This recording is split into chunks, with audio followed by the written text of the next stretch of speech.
आत्ताच्या आत्ता हे पैसे त्यांना परत करा, कारण मला तुम्ही हवे आहात. मी हे सगळं इस्टेटी करता आणि पैशाकरता करत नाहीये.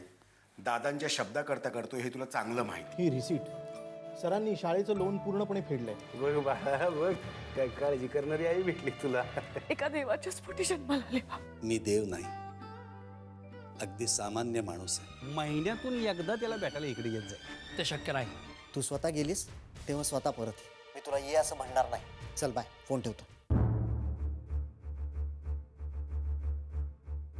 नेहा, बॅग भर आणि माझ्या बरोबर चल. आत्ता कुठे? तुझ्या घरी.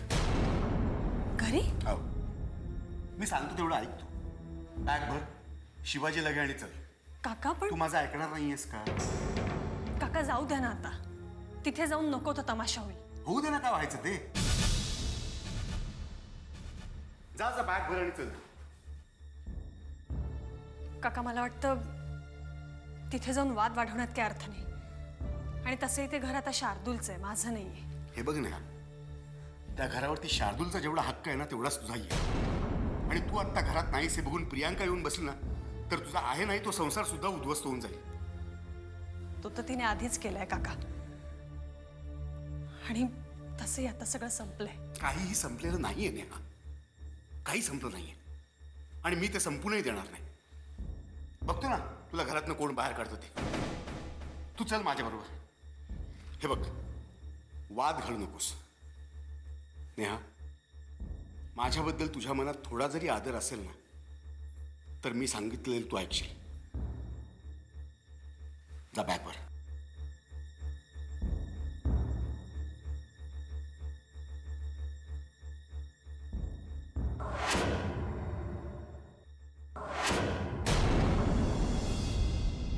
May I come in, sir? Sir, लोकांनी नोटीस पाठवली आहे पैसे परत मागण्यासाठी. हो सर, त्यांनी आता कायद्याची मदत घ्यायचं ठरवलंय. सर, आता आपले प्रॉब्लेम्स खूप वाढतील. आता जर आपण लोकांना पैसे परत केले नाहीत ना तर 420 कलमाखाली ते आपल्या विरोधात केस करतील. काहीतरी वाटेल ते बोल नका. आपण काय फसवलंय कोणाला? हे बघा, आपण त्यांच्या घरी गेलो नव्हतो फ्लॅट विकत घ्या सांगायला. ते स्वतःहून आले, त्यांनी इन्व्हेस्ट केलेत पैसे.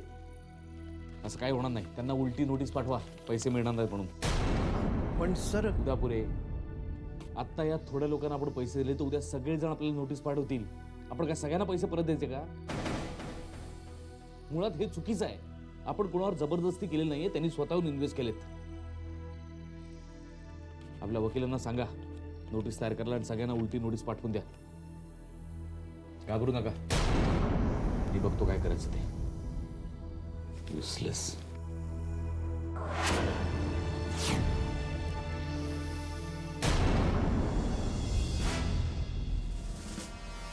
शार्दूला रे, माझा स्वतःवर विश्वासच बसत नाहीये की मी इथे तुझ्या घरी, एवढ्या मोठ्या घरी राहायला आली आहे. पण शार्दूल, मी इथे आल्यामुळे तुला काही प्रॉब्लेम तर होणार नाही ना? प्रॉब्लेम? मला काय प्रॉब्लेम होणार आहे प्रियंका? हा, ज्यांना प्रॉब्लेम झाला असता ते आता ह्या घरात कोणी राहत नाही.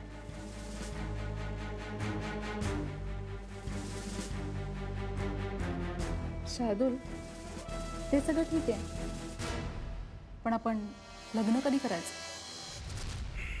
लग्न? तू म्हणशील तेव्हा. मी तर कधीचीच तुझी झाले शार्दूल. माझ्या नाही हो म्हणण्याने काय फरक पडतो? But I am very happy.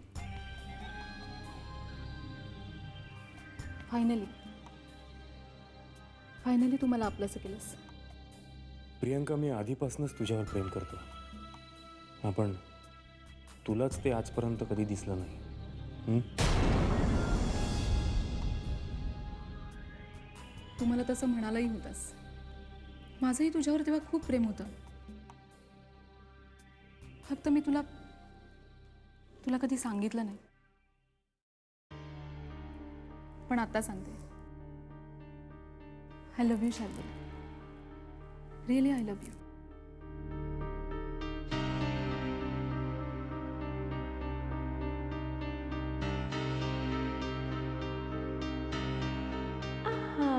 Love you too Priyanka. I love you too. तू इथून कुठेही जायचं नाहीस. प्रियंका इथेच राहायचंस कायमचं माझ्याजवळ.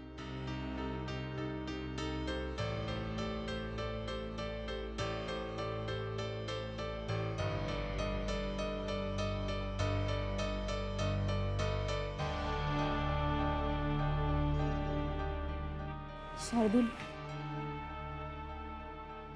पण जर ती नेहा आली आणि तिने मला या घरातून हाकलून दिलं तर? कारण शेवटी हे घर तिचं आहे ना. तसं जर झालं ना तर मीही हे घर सोडून जाईन. प्रियंका, मी तुझ्यासाठी हे घरच काय तर हे जगही सोडू शकतो. खरंच शार्दूल? खरंच. I love you Shardul. I love you.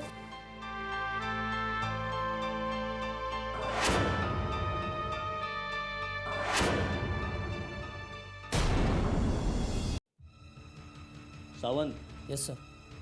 तुम्हाला सांगितलेल्या एरियातील सगळ्या गुंड बदमाश तडीपार लोकांची चौकशी केली तुम्ही? होय साहेब, जवळजवळ सगळ्यांनाच बोलावून दम देऊन चौकशी केली, पण नाही, एकही बोलायला कबूल नव्हता. हां, आता 5 ते 6 जण आहेत, त्यापैकी 1-2 जण बाहेर गेले. आपण त्यांना चौकशीसाठी बोलावलं मी. बाकीचे फरार आहेत सर. शोधून काढा त्यांना. मला पूर्ण खात्री आहे की त्यापैकीच कोणीतरी राजाराम पांढरेवर हल्ला केला असणार. कोणावर थोडासाही संशय आला तर त्याला आत टाका. पुढचं मी बघतो. कुठल्याही परिस्थितीत त्या माणसाला हुडकून काढायलाच हवं. समजलं? होय सर. आणि त्या प्रियंका रावच्या घरावरही पाळत ठेवा. नीट. ती कुठं जाते, काय करते, याची सगळी माहिती मला वेळोवेळी मिळायला हवी. Okay sir. तिला मी सोडलं असतं तरी माझा संशय आजही तिच्यावरच आहे. जा आता. Okay sir.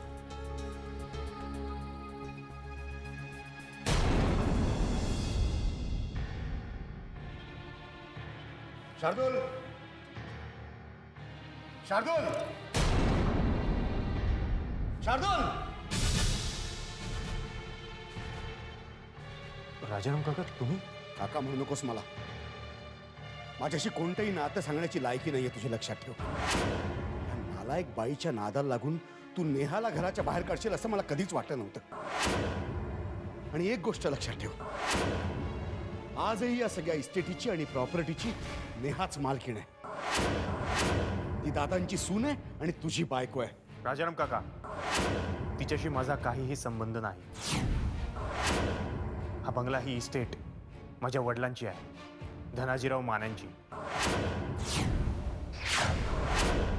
आणि मी त्यांचा एकुलता एक वारसदार आहे. त्यामुळे या घरावर आणि या इस्टेटीवर फक्त माझा हक्क आहे.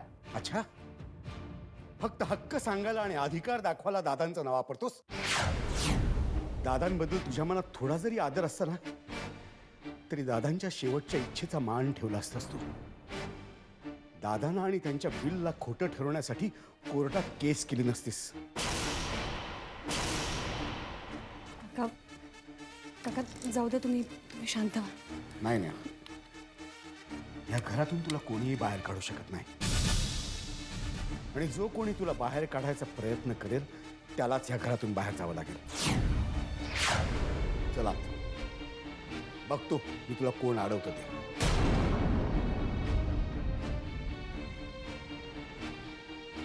काका,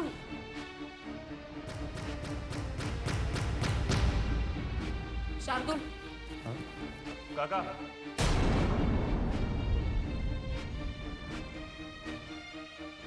नेहा या घरात राहणार नाही. ती जर ह्या घरात राहणार असेल तर मी हे घर सोडून निघून जाईल. खुशाल जा. आणि जाताना बरोबर या बाजार बसीला पण घेऊन जा, जिला तू ह्या घरात आणून ठेवलेस. अरे लायकी तरी आहे का तिची ह्या घरात पाऊल टाकायची? राजाराम काका, रडू नकोस. शार्दूल, लक्षात ठेव, तू अजून हिला नीट ओळखलेलं नाहीयेस. अरे स्त्रीच्या वेशातली नागिण आहे ही. आणि नागिणीला कितीही दूध पाजलंस ना तरी कधी ना कधी ती तुला डंख करेलच. शार्दूल, बास झालं. खूप झालं आता. आता मी इथे अजिबात थांबणार नाही. थांबूच नकोस.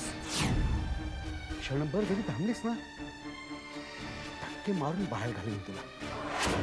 तुला काय वाटलं माझ्यावरती हल्ला केला की मी संपलो? अगं मी असं संपणार नाही. अगं तुझ्यासारख्या हलकट लोकांची जमात जोपर्यंत मी संपवत नाही ना, तोपर्यंत काही होणार नाही मला. शार्दूल, येते मी. येते नाही, जाते. कायमची जाते. पुन्हा ह्या घरामध्ये पाऊल टाकलंस ना, तर गाठ माझ्याशी आहे, याद राखून ठेव. बास काका, आता मीही या घरात एक क्षणही थांबणार नाही. ठीक आहे, जा.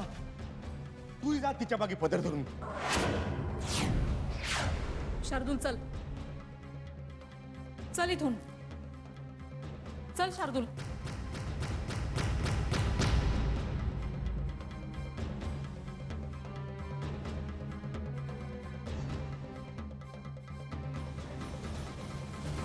काका तुम्ही उगाच नेहा,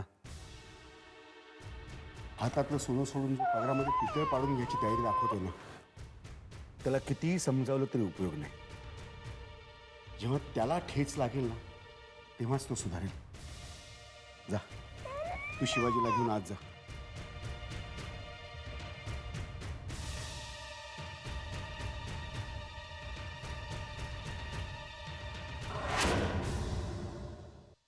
नेहा, नेहा, या घरातून तुला कोणीही बाहेर काढू शकत नाही.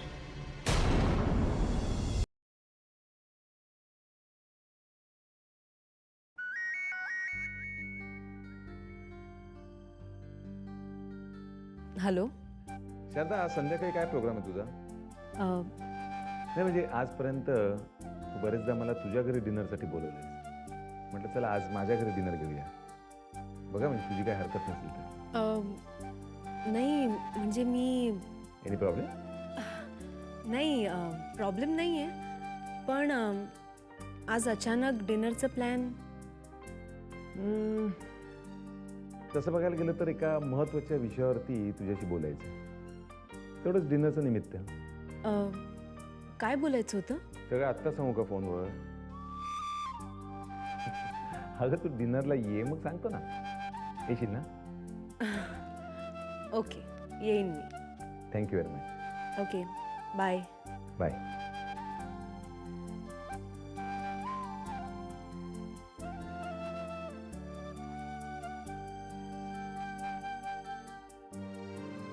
आज रात्री ती आली की तिला सगळं माझ्या मनातलं खरं सांगून टाकतो. पण कसं सांगायचं तेच कळत नाहीये. बघू. असं काय महत्वाचं बोलायचं असेल त्यांना, ज्यासाठी त्यांनी मला डिनरला इन्व्हाइट केलंय? आय थिंक ते कदाचित मला प्रपोज करतील.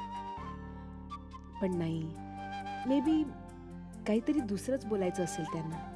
एनिवे, काय ती तिथेच गेल्यावर कळेल. आता त्यांच्या घरी पहिल्यांदाच जायचं म्हटल्यावर मला जरा छान तयार होऊन जायला हवं. एक काम करते, त्यांनी दिलेलीच साडी नेसून जाते, म्हणजे त्यांना बरंही वाटेल.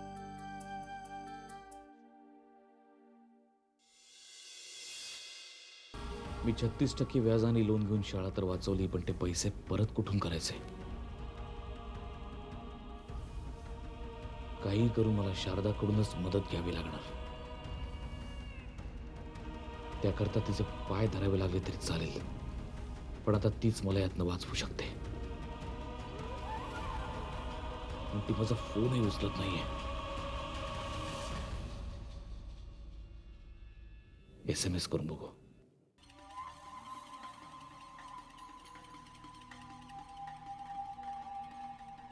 शारदा, अजून तुझा राग गेला नाही का?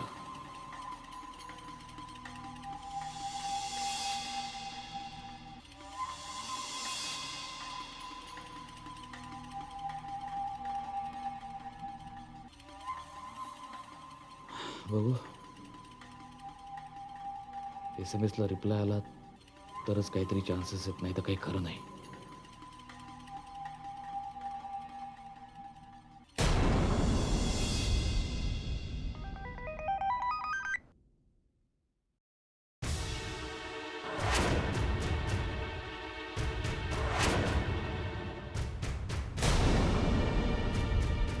जे काही माझ्याबरोबर केलंयत ना हर्ष, ते एखादा शत्रू सुद्धा करणार नाही.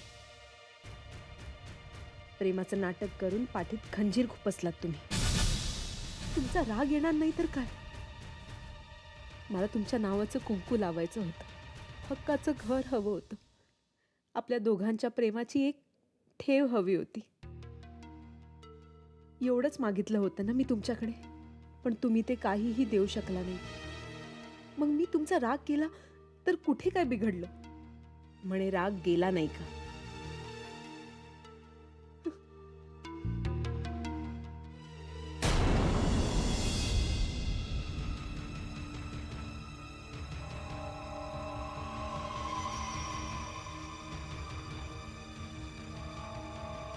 अजून रिप्लाय केला नाही शारदाने. तिला माझा SMS मिळाला असेल. ऑफकोर्स मला डिलिव्हरी रिपोर्ट आलाय. काय करू आता? पुन्हा एक SMS पाठवतो.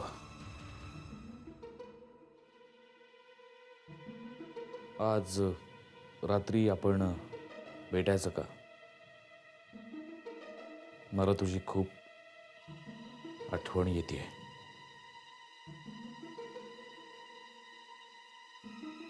बघू आता तरी रिप्लाय करते का नाही ते.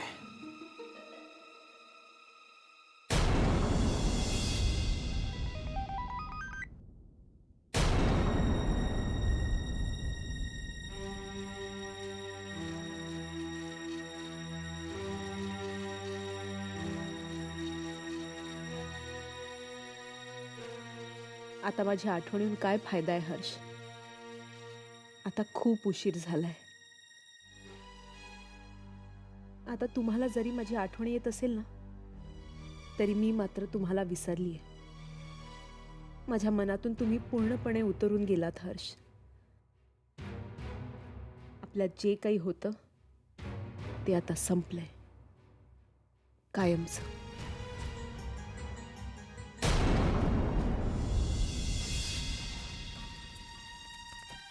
ओ आय सी. म्हणजे त्याने तुला अजूनही परत बोलवलेलं नाहीये तर आय गेस त्याला तुझी गरजच नाही. मला पण तेच वाटतं. मी घर सोडून जाताना ते एकदाही मला थांब असं म्हणाले नाही. आणि आणि मी त्यांना फोन केला होता ना, तेव्हा सुद्धा तुसडेपणाने बोलले माझ्याशी. मानसी, उगाच तू त्या बुलचट माणसाशी लग्न केलंस. अरे त्याची लायकीच नाहीये तुझ्यासारख्या मुलीला स्वतःची बायको म्हणून घ्यायची. तुझ्यासारख्या सुंदर गोड मुलीला तो अशी वागणूक देऊच कसं शकतो? मानसी, जर मी तुझा नवरा असतो ना,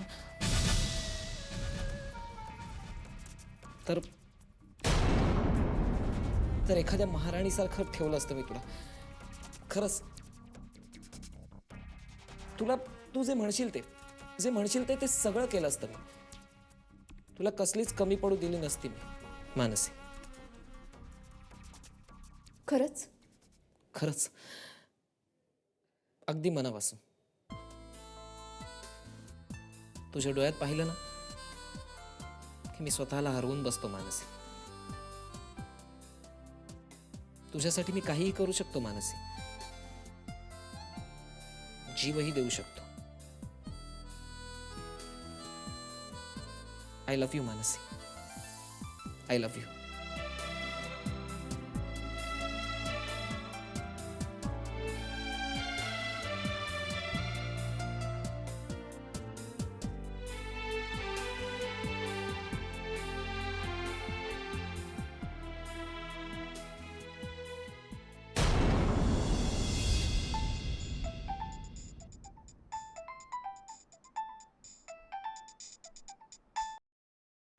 हॅलो. आज घरी यायला उशीर होणार आहे? समजा झाला तर तू जेवणाकरता थांबू नकोस. म्हणजे होणार आहे? होईलही कदाचित, सांगू नाही शकत मी. असं मी मुद्दामून उशीर करत नाही. कामच इतकी आहेत की. अहो, मी फक्त विचारलं की घरी यायला उशीर होणार आहे की नाही. तो का होणार आहे कुठे विचारते मी. बर, तू कशी आहेस? मी बरी आहे. मला काय झालंय? नाही, काही झालेलं आहे ते मला माहिती आहे, पण काय होऊ नये म्हणून काळजी घ्यायची असते. तर तू घेतेस का? औषध वगैरे घेतलीस वेळेवर? हो अगदी वेळेवर घेतली. आता कसलं टेन्शन नाही ना तुला? नाही. गुड. चल मी ठेवतो फोन, काम आहेत खूप.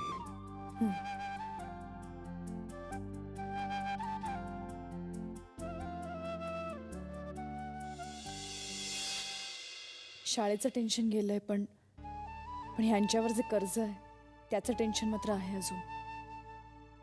अगदी डोक्यावर टांगलेल्या तलवारीप्रमाणे येते.